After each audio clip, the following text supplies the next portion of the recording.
लेकिन अभी मुफ्ती साहब के सामने एक सवाल पूछूंगा आपसे, और मैं सवाल अक्सर इज्तिमा में ये पूछता हूँ।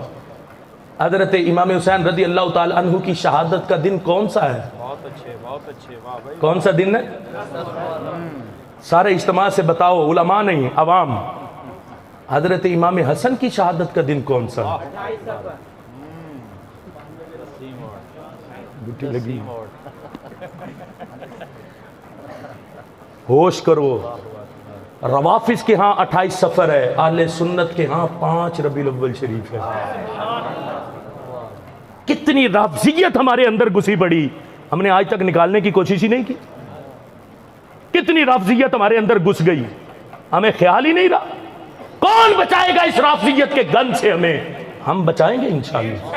हमने कसम खाई है, खूने दिल दे के निखारेंगे रुखे बरगे गुलाब। हमने गुलशन के तहफ्फुज की कसम खाई है। ये गुलशन सींच के हमें आला हजरत दे, ये गुलशन संवार के हमें दाताली हजवेरी दे। और आज बहरूपिया आके माजल्ला इस पर कब्जा करना चाहे, नहीं होने देंगे इंशाअल्लाह। आखिरी सांस तक नहीं होने देंगे।